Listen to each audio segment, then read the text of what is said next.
민주노총 화물연대가 1,000명이 넘는 대규모 집회를 강행했습니다. 엄중 대응을 경고한 경찰은 다소 미온적이었습니다. 연료 가격 급등세로 수소차가 새롭게 주목받고 있습니다. 보조금 지원과 충전 인프라 확충으로 관심이 더욱 커지고 있습니다. 청주시와 SK하이닉스가 청주를 알리기 위한 60초 영화제를 열었습니다. 젊은 층의 취향을 겨냥한 짧은 영상물에 청주의 구석구석을 담아냈습니다. 10년째를 맞는 솔라에너지 페스티벌이 사상 처음 온라인으로 개최됐습니다. 기존 체험 위주에서 에너지 기업을 위한 B2B 중심 행사로 바뀌었습니다. 화물연대가 예고했던 대로 오늘 청주에서 대규모 집회를 강행했습니다. 예상보다 많은 인원이 몰리면서 도로가 가로막히기도 한 가운데 엄중 대응을 경고했던 청주시와 경찰의 대처는 다소 미온적이었습니다. 이태영 기자입니다. 집회가 예고된 오후 2시를 기해 민주노총 화물연대 노조원들이 도로로 쏟아져 나왔습니다. 집회 참여 인원은 경찰이 예상했던 1,000명을 넘어선 것으로 추정됩니다. 집회가 강행되며 청주시 송정동 SPC 삼립공장 일대 8차로 도로는 2개 차선의 통행이 차단됐습니다. 충북 지역 시민단체와 진보 정당들도 집회에 가세 사태 해결을 위해서는 SPC 그룹이 적극적으로 대화에 나서야 한다고 촉구했습니다. 우리는 지지하러 나왔고요. 조속 해결되기를 간절히 바랍니다. 이런 가운데 곳곳에서 경찰과 집회 참가자들 사이에 마찰이 빚어졌습니다. 경찰의 세 차례 해산 요구는 받아들여지지 않았고 집회가 시작된 지 2시간쯤 후부터 경찰은 강제 해산을 시도했지만 이 역시도 강한 반발로 무산됐습니다. 자, 안 일어나면 체포합니다. 자, 일어나시고 안 하세요. 결국 집회 일정이 모두 끝난 뒤 노조원들이 자진 해산하는 모양새로 마무리됐고 검거 인원은 단 한 명도 없었습니다. 청주시는 대규모 집회를 강행한 민주노총 공공운수노조 위원장과 화물연대본부 위원장을 감염병 예방법 위반으로 경찰에 고발했습니다. 집회 참가자에 대해 전원 입건하겠다는 경찰의 경고가 무색해진 가운데 경찰은 체증 자료를 토대로 집회 참가자들을 소환 조사하겠다고 밝혔습니다. CJB 이태현입니다. 지난 28일 올 들어 가장 많은 84명의 코로나19 신규 확진자가 나왔던 충북에서 오늘은 35명의 확진자가 나왔습니다. 지역별로는 청주에서 12명, 진천에서 8명이 나왔고 전체 35명 가운데 외국인이 21명으로 여전히 많은 상황입니다. 이런 가운데 지난 8월 말 양성 판정을 받은 후 병원에서 치료를 받아오던 충주의 60대 내국인이 오늘 숨져 충북의 코로나 누적 사망자는 78명으로 늘었습니다. 음성군이 코로나19 확산세 차단을 위해 외국인 근로자와 직업소개소 관련 종사자 등에 대해 코로나19 진단검사 의무화 행정명령을 발령했습니다. 음성군은 외국인 근로자를 1인 이상 고용한 사업주는 코로나19 진단검사를 받도록 조치하고 외국인 근로자 등은 지체 없이 검사를 받을 것 등을 주요 내용으로 하는 행정명령을 발령하고 위반 시 300만 원 이하의 벌금을 부과할 방침입니다. 국제유가의 고공행진과 천연가스 급등 속 전기요금까지 오르자 수소차에 대한 관심이 뜨거워지고 있습니다. 보조금이 추가로 지원되고 충전 인프라가 늘고 있어 기대감이 커지고 있기 때문입니다. 장원석 기자입니다. 장거리 출장이 잦은 40대의 한 자영업자는 최근 수소차를 신청했습니다. 3천만 원이 넘는 보조금과 저렴한 유지비는 물론 전기차보다 인도기간이 짧기 때문입니다. 일단 기름값이 많아서 그래서 수소차를 생각을 해서 한번 신청을 했습니다. 현재 도내 수소 충전소는 모두 8곳으로 지난해보다 50%나 늘었습니다. 충전 수당 수소차 대수도 66대로 전국 최상위권입니다. 동선을 체크를 하고 거기에서 충전할 수 있는 부분들을 알고 있었기 때문에 그렇게 하고 구입을 해서 전혀 불편함은 없었어요. 올해 150대의 수소차를 보급한 청주시는 9월부터 127억 원을 지원해 추가로 280대를 더 보급할 방침입니다.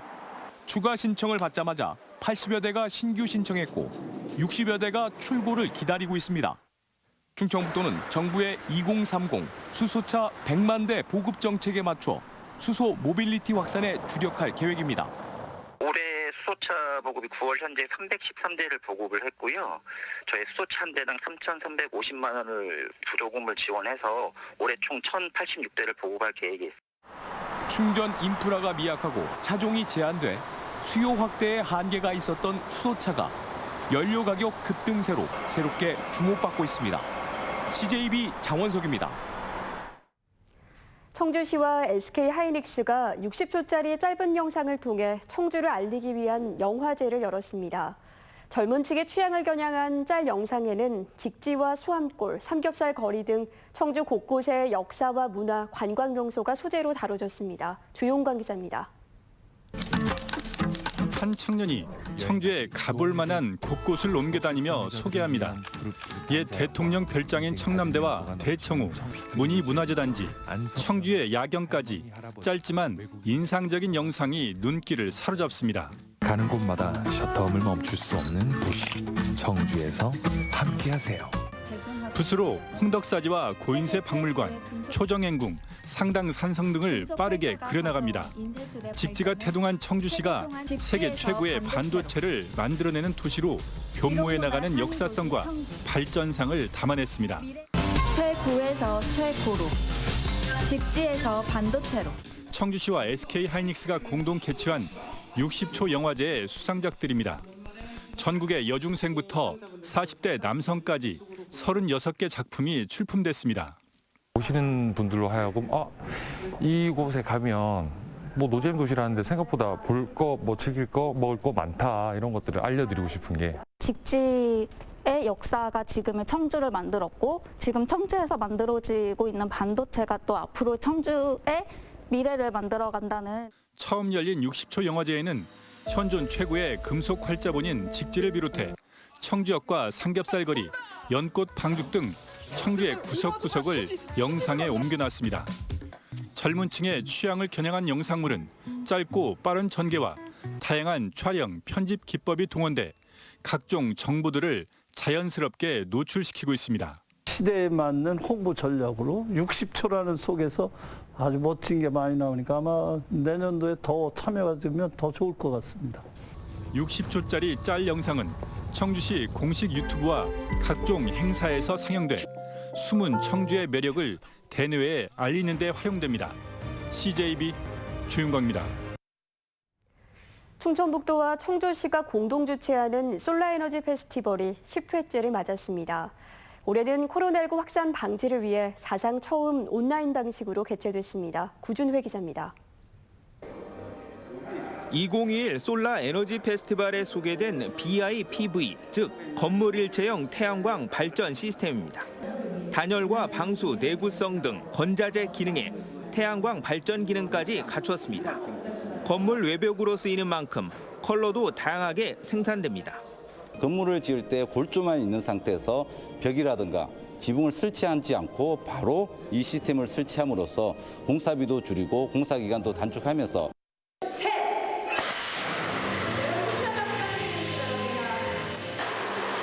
10년째를 맞는 솔라 에너지 페스티벌이 코로나19 예방을 위해 사상 처음 온라인으로 개최됐습니다. 기존 체험 위주에서 에너지 기업을 위한 B2B 중심 행사로 바꿨습니다. 온라인 가상 공간에서 70여 개 기업과 기관을 만날 수 있습니다. 태양광, 수소, 2차 전지 등 신재생 에너지 산업의 현재를 돌아보고 기업 정보와 전문 지식까지 습득할 수 있습니다.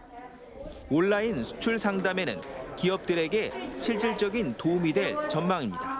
대면이 어려운 상황이다 보니까 저희가 온라인을 통해서 기업들이 나름대로 적극적으로 접근할 수 있는 그런 방향의 온라인 행사로 보시면 되겠습니다. 충북은 태양과 생명의 땅을 내걸고 일찌감치 태양광 산업 선점에 주력해왔습니다. 그 결과 10여 년 만에 태양광 불모지에서 셀 모듈 생산 비중 67%로 전국 1위에 올랐습니다. 수소와 2차 전지 분야에서도 착실히 실력을 쌓아 신재생에너지 산업을 선도한다는 계획입니다. 솔라에너지 페스티벌은 충북 신재생에너지 발전사와 맥을 같이 해왔습니다. 우리 도가 신재생에너지의 주인공으로 거듭날 수 있도록 2021 솔라 에너지 페스티벌은 오는 3일까지 나흘 동안 계속됩니다. CJB 구준혜입니다.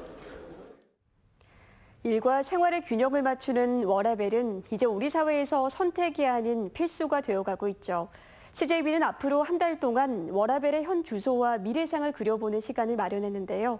오늘은 첫 순서로 계층별 대표들과 함께 워라밸에 대한 다양한 생각을 엿볼 수 있는 토크 콘서트 현장을 소개해드립니다. 안정은 기자입니다. CEO와 노동계, 청년 등 각 계층의 대표자들이 한자리에 모였습니다. 도내 기업들이 실천하고 있는 다양한 워라밸 제도에 대해 온라인 시청자와 소통하기 위해서입니다. 노동계는 주 52시간 근무제와 함께 노동 현장에서 유연근무제 등 다양한 제도가 도입되고 있다고 말합니다. PC가 자동적으로 6시 이후가 되면 경고등이 들어오게끔 그게 누적됐을 때 퇴근 시간에 대한 부분을 정확하게 좀 체크할 수 있는 부분들을 좀 시행을 하고 있고요. 가장 경계해야 할 부분은 직장 내 주 52시간제를 지킨다는 명분이 또 다른 업무 부담이 돼서는 안 된다는 겁니다. 퇴근 후 일거리를 집으로 가져가는 게 대표적인 경우입니다. 집으로 이어지지 않는 게 가장 중요할 것 같아요. 근무가 끝나고도 집에서도 일이 연속이 된다면 일생활 균형이 깨지는 가장 큰 원인이 되지 않을까. 기업은 워라밸 도입 이후 직원 만족도와 업무 효율이 높아졌다고 말합니다. 하지만 직군별 상황에 맞는 정교한 워라밸 제도가 절실하다는 지적입니다. 라인별로 함께 돌아가야 되는데 이 생산 현장에서의 그 생산직 직원들은 유연근무제를 사실 따라가기가 굉장히 어렵습니다. 개별 기업이 경영 환경의 어려움 속에서도 워라밸을 적극 도입하려면 정부의 인센티브 제공이 필요하다는 의견도 나왔습니다. 기업 실사 같은 거를 감면해 준다든지 세무 조사 같은 경우를 이렇게 좀 기간을 좀 연장해 준다든지 그런 제도적으로 좀 인센티브를 줘야 되죠. 워라밸을 향한 우리 모두의 노력과 실천으로 더 나은 일터와 사회를 만들 수 있습니다. CJB 청주시가 다음 달 1일부터 8일까지 외국인을 고용하는 대형 공사 현장 12곳에 대한 코로나19 방역 특별 점검을 벌입니다. 시는 방역 수칙을 소홀히 해 확진자가 나올 경우 공사 중지 행정명령을 내릴 계획으로 외국인 근로자들의 빠짐없는 코로나 검사도 당부했습니다. 청주시가 코로나19 확산 방지를 위해 다음 달부터 무심천 체육공원 내에서의 음주 행위를 금지하는 행정명령을 시행합니다. 시행 시간은 밤 10시부터 이튿날 새벽 5시까지며 이를 위반할 경우 10만 원 이하의 과태료와 위반으로 인한 확진 관련 치료비 등을 청구할 계획입니다. 시는 무심천 체육공원 이용 자제를 유도하기 위해 야간 소등과 함께 단속을 실시할 예정입니다. 최근 5년 동안 도로교통법에서 정한 만 13세 미만 어린이 교통사고 통계 조사 결과 충북이 매우 심각한 수준으로 드러났습니다. 충청지방통계청 자료에 따르면 지난 2016년부터 5년간 어린이 인구 1000명당 교통사고는 충북이 2.8건으로 충청권 4개 시도 중 가장 빈번했고 전국 평균 1.8건보다도 월등히 많았습니다. 충북에서는 지난 5년간 2,400여 건의 교통사고가 발생해 8명이 숨지고 3,200여 명이 부상했습니다. 충북의 광업, 제조업 생산이 지난해 11월 이후 8개월 연속 전년 동월 대비 상승세를 이어갔습니다. 충청지방통계청의 산업활동 동향 자료에 따르면 지난달 충북 지역 광업, 제조업 생산은 전자, 전기, 화학 제품의 실적 급등에 힘입어 전년 동월 대비 17.8% 증가했습니다. 8월 광업, 제조업 생산 증가율은 충청권에서 충북이 가장 높았습니다. 청주 아파트값 상승폭이 2주 연속 둔화된 것으로 조사됐습니다. 한국부동산원의 아파트 가격 동향에 따르면 이번 주 청주 아파트 매매 가격은 지난주보다 0.16% 올라 지난 2월 0.14% 이후 가장 낮은 상승폭을 보였습니다. 아파트값이 이미 오를 만큼 올랐다는 인식과 금리 인상 등의 영향 때문인 것으로 풀이됩니다. 민주당 이장섭 의원이 일명 강호축 특별법을 대표 발의했습니다. 법안은 강호축 발전 계획과 지원을 국가 책무로 규정하고 지원 전담 조직 구성과 행재정 지원에 대한 내용을 담고 있습니다. 이 의원은 상대적으로 소외된 강호축을 개발해 과도한 불균형을 해소하고 통일 시대를 대비한 북방경제 협력망 구축이 필요하다며 법안의 취지를 설명했습니다. 오송 첨단의료산업진흥재단이 임상시험용 의약품 생산이 가능한 완제의약품 생산시설을 구축했습니다. 완제의약품 생산시설은 연면적 2,600제곱미터, 지상 2층 규모로 의약품 제조와 포장 등 국제적 수준의 품질 시스템을 갖추고 있습니다. 이번 생산시설을 통해 국내 중소기업들의 신약 개발을 위한 시간과 비용이 절약되면서 국내 바이오 신약 개발 사업도 촉진될 것으로 보입니다. 철도 불모지 괴산과 진천군에 철로가 생깁니다. 괴산군 연풍면에는 2023년 가칭 중부내륙철도 313역이 준공되고 2033년에는 진천을 지나는 수도권 내륙 광역철도도 개통 예정입니다. 또 도내 11개 시군 중 유일하게 고속도로가 지나지 않은 증평군에도 보령, 증평, 울진을 잇는 동서 5축과 남북 6축 고속도로가 신설됩니다. 충청북도 선거관리위원회가 내년 3월 20대 대통령 선거를 앞두고 내일부터 보름간 사이버 공정선거 지원단 25명을 공개 모집합니다. 정당 당원이 아니면서 중립성과 공정성을 갖고 직무를 적극 수행할 수 있으면 누구나 지원 가능합니다. 시제 8시 뉴스를 모두 마칩니다. 시청해주신 여러분 고맙습니다.